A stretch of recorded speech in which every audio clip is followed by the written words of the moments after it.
be fought at Kuru-ksetre, which is mentioned elsewhere in the Vedas as a place of worship, even for the denizens of heaven, Dhritarashtra became very fearful about the influence of the holy place on the outcome of the battle.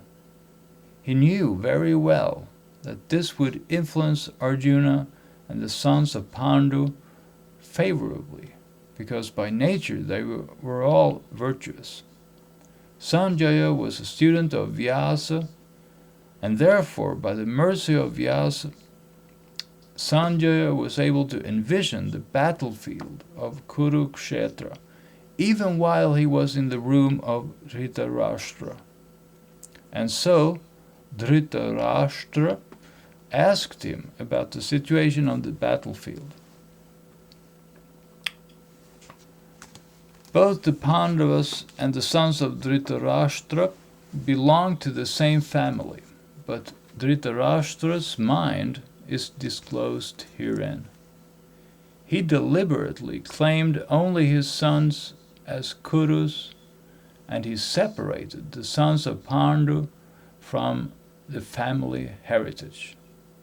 One can thus understand the specific position of Dhritarashtra in his relationship with his nephews, the sons of Pandu. As in the paddy field, the unnecessary plants are taken out, so it is expected from the very beginning of these topics that in the religious field of Kuru-ksetre, where the father of religion, Sri Krishna, was present, the unwanted plants like Dhritarashtra's son Duryodhana and others would be wiped out, and the thoroughly religious persons, headed by Yudhishthira, would be established by the Lord. This is the significance of the words dharma-ksetre and kuru-ksetre, apart from their historical and Vedic importance. Right, so there are many points here. And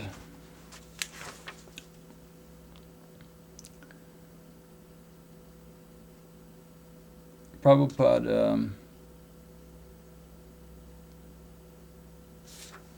points out several times here for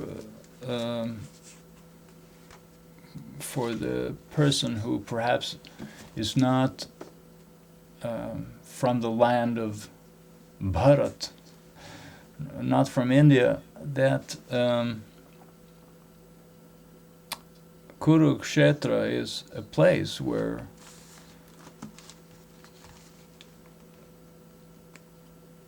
there's not only action right now, but there has been lots of action for thousands of years.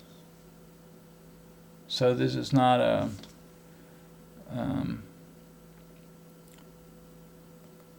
fictional city, but it's an actual city which has been thriving for a very, very long time.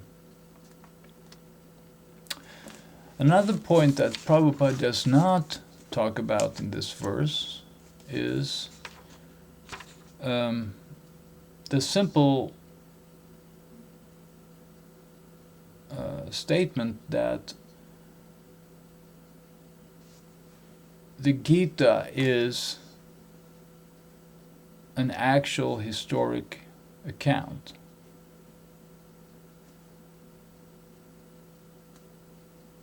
So, according to Prabhupada and according to the Vaishnava tradition, the Gita is not a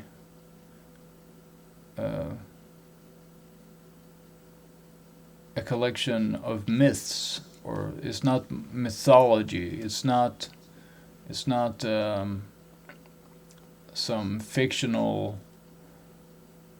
poetry, or it is poetry, of course. It's wonderful poetry. It's beautiful, and but it's not just poetry.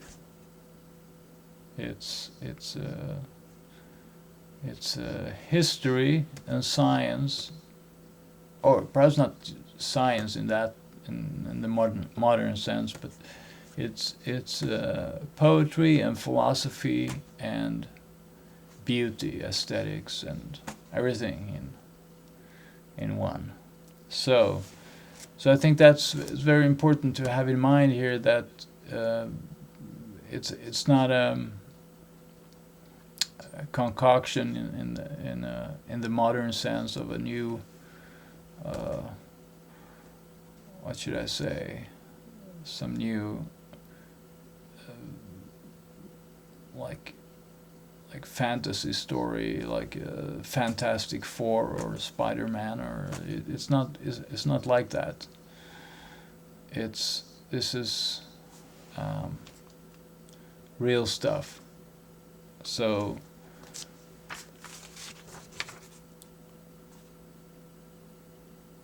although Prabhupada doesn't say that explicitly, but his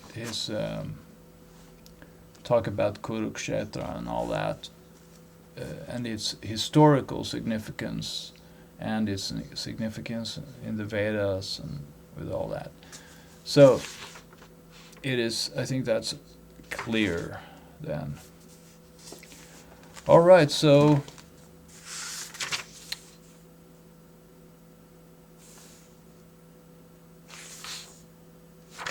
yes, and another point here Prabhupada talks about is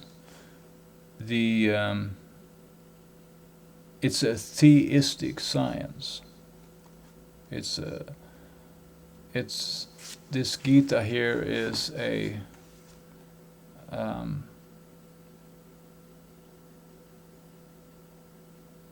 description of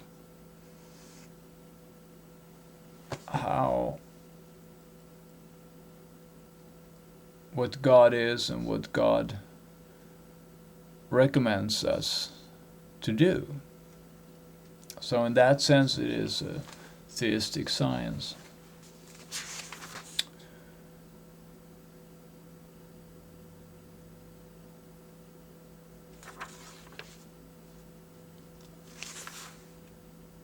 Also another point which doesn't, well, it actually, yes, it's actually comes here. Prabhupada says that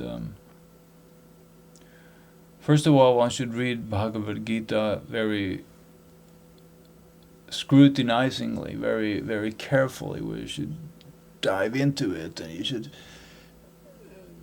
read it over and over again and try to make new meanings and try to understand things in a different perspective and try to just expand and see things even clearer from another angle and from another viewpoint.